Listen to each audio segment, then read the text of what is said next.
Hi there, this is Blackpool, arguably Britain's most popular seaside resort. Over the years, Blackpool's entertained and welcomed millions of holidaymakers and also day trippers. So I'm off now to find some new facts to tell you about this popular seaside resort. So ta-ta for now, I'll hear you later. Or you'll hear me later rather.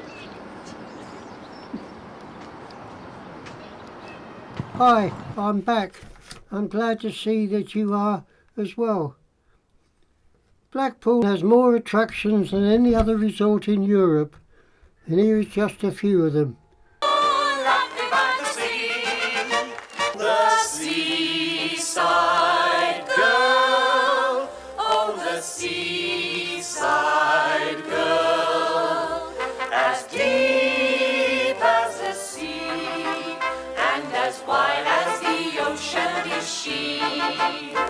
Her front teeth cost her a fiver, they shine just like mother of pearl, and that's why there's always a smile on the face of the seaside girl. I love to go swimming. We mustn't forget the Tower Ballroom and its popular tea dances. It is featured in the BBC show Strictly Come Dancing.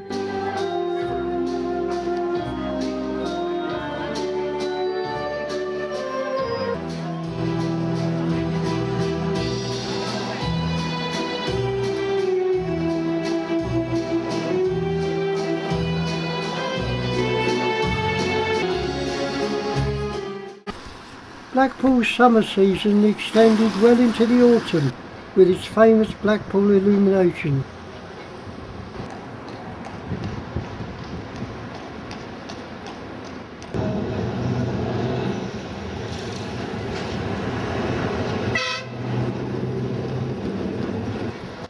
However, this video is about Blackpool's latest attraction, the Comedy Carpet. This is situated on the pavement in front of the Blackpool Tower. Costing just over £2.5 million, the Comedy Carpet took 5 years to build and was opened in 2011 by Sir Ken Dodd. Not long after it was opened, the Blackpool Council came along and decided to cut off a part of the carpet because they said it was too close to the tram lines, and instead they put a row of seats there, thinking that would be safer. Paying tribute to people in concrete is not new. Here in Hollywood, in the Chinese theatre, film stars began to put their handprints and footprints in concrete in 1927. It has to be said though that the concept in Blackpool is nothing like the Hollywood original. The carpet shows catchphrases and jokes made by artists who have appeared at the various Blackpool venues. It doesn't indicate who made these comic sayings, although it contains a list of performers who were responsible, so it's like a quiz show. However, being a former stage performer myself, I am interested to know how many theatres are still operating in Blackpool. Not long ago, each of the three piers, North, South and Central, had a theatre on it. Now there's only one, and that is on the North Pier. And the theatre has just been renamed as the Joe Longthorne Theatre in honour of the entertainer who appeared on the North Pier for close on 20 years. Another theatre is housed in the Winter Gardens, and yet another theatre housed there is the Opera House. The latter is one of the largest modern theatres in Europe, seating 3,000 patrons. The most interesting, historically, is the Grand Theatre.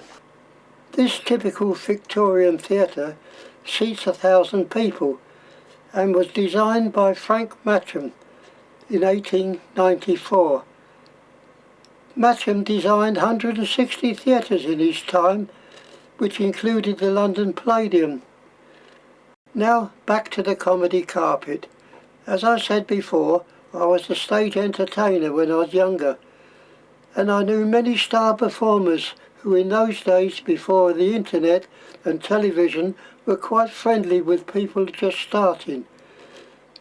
I'm hoping to find some of these on the carpet and tell you some stories about them, and I hope you find them interesting.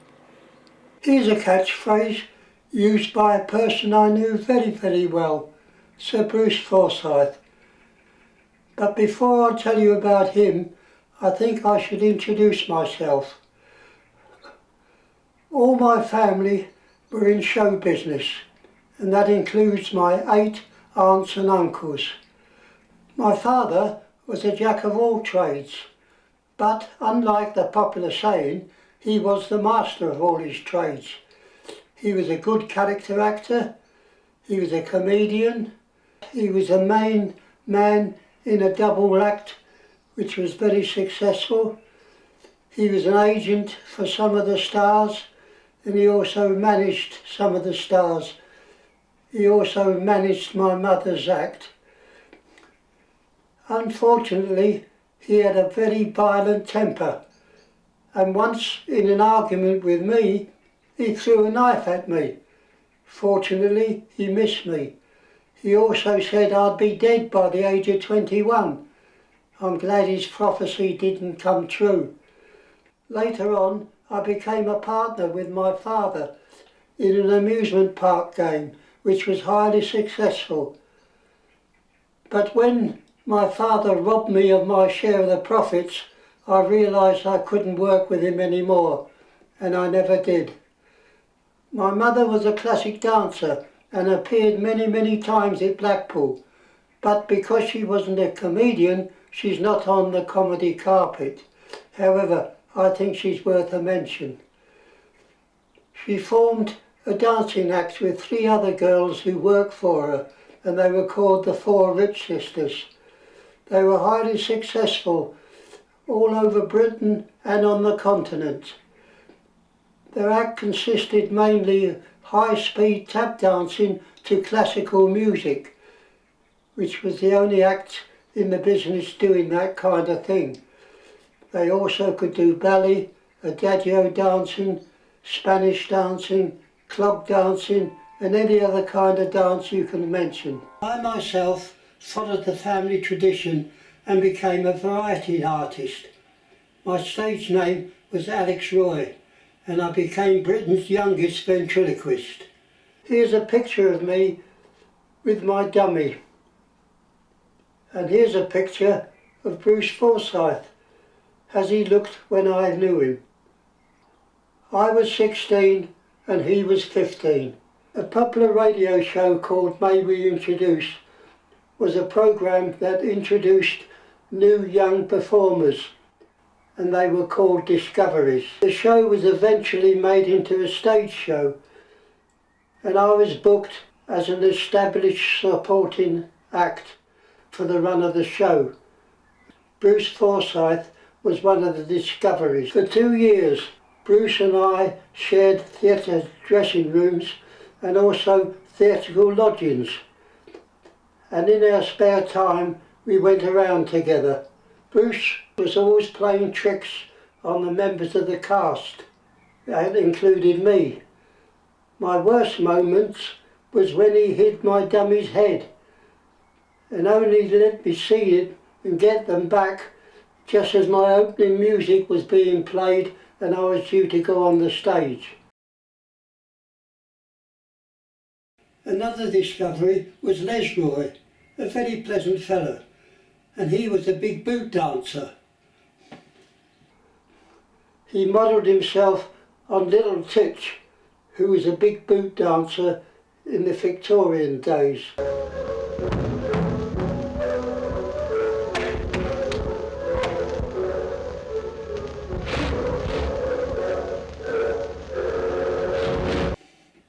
Bruce played his trick on him by nailing his big boots to the floor and only unnailing them when Les was due to go on the stage.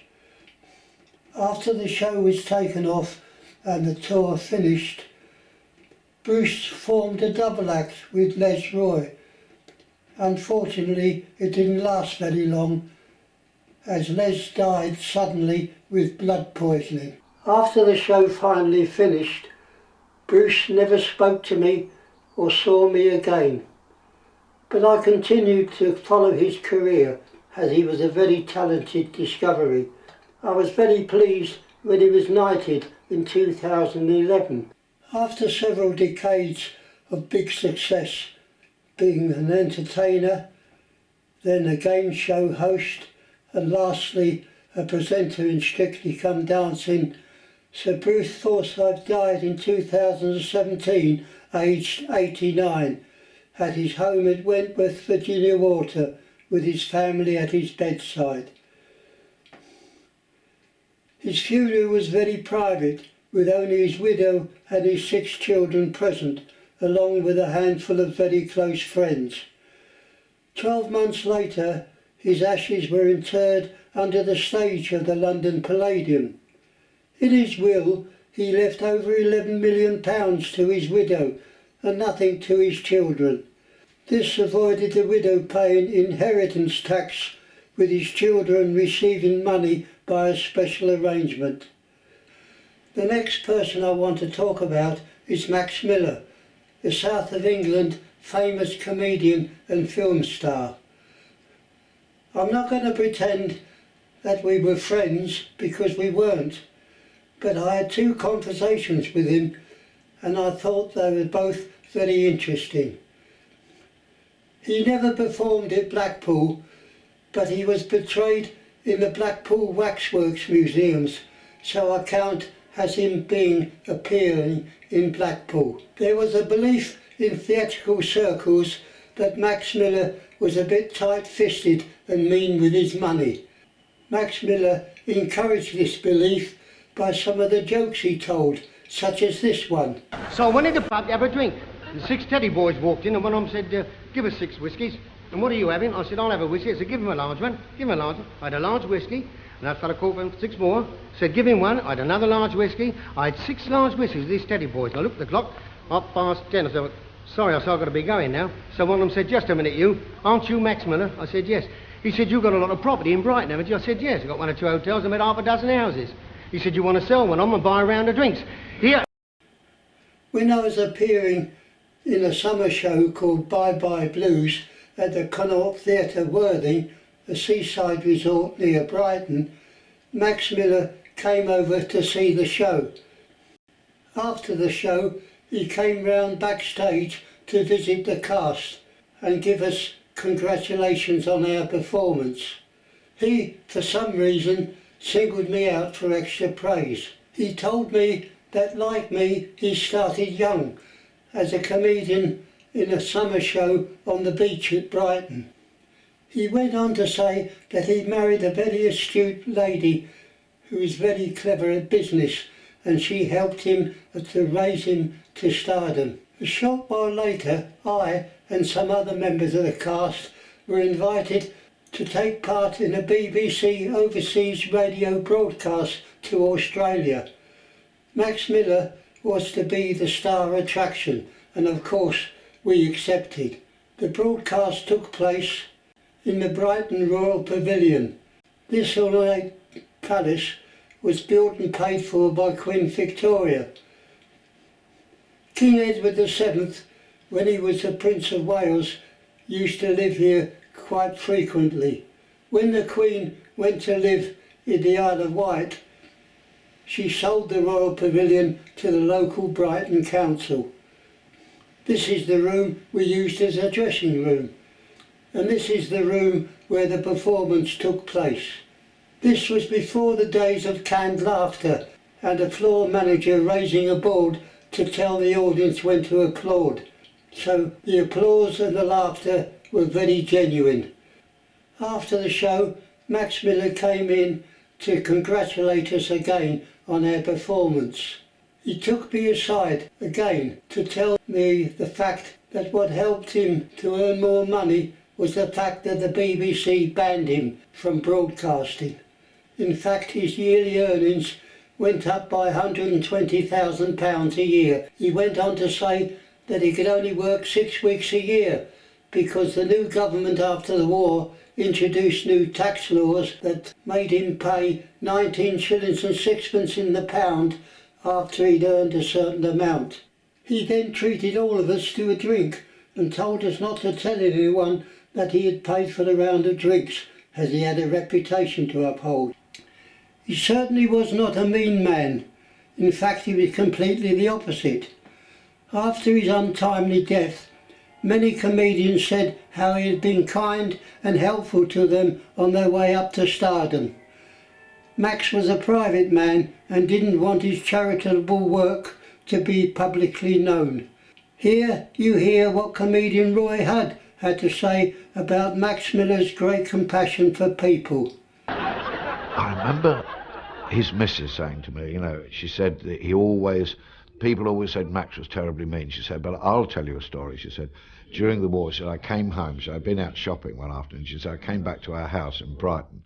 And Max said, well, there you are, Duck. He said, you better pack up now. He said, we're moving. She said, what do you mean moving? This is our house. He said, no, I've given the house to St Dunstan's for the war. And he had done. And you never ever heard anything about that side of Max. And he wouldn't have it. I now know a lot more about Max Miller, the great comedian, and I'm glad I met him. By the way, I found out later that it was Max Miller who recommended us to the BBC to take part in the broadcast. My next story concerns the immediate family of George Formby, who was Britain's #1 film and stage star. The first part is the encounter I had with Beryl Formby, the wife of George. She started her career as a clog dancer with her sister. On marrying George, she became his manager and was the person who guided him to stardom. Her first success was to obtain a 6-month contract for George at the Empire Theatre, Newcastle upon Tyne. My experience with her was not a pleasant one and occurred when I was 16 years of age and was in the show May We Introduce, which I have mentioned before. The show was compared by a lovely lady, Shirley Houston. She was related to Rennie Houston, a big star at that time. While we were performing at the Hippodrome Theatre, Bury, Lancashire, Rennie Houston came to the theatre to visit Shirley. Soon afterwards, Beryl Formby arrived to see the show, or perhaps she'd come to see somebody. Anyway, it was a well-known fact that Rennie Houston and Beryl Formby hated the sight of each other. While I was performing my act, the scenic backcloth behind me began to shake and move violently, and female voices could be heard shouting. The audience in the theatre was convulsed with unwanted laughter. My act was ruined, and all I could do was sing a song and get off the stage. Apparently, it appears that Rennie and Beryl was having a fist fight on the stage behind me. Later, Rennie Houston apologised profusely to me, but Beryl Formby stormed off the theatre without a word of regret. My next story is about Frank Formby, George's younger brother.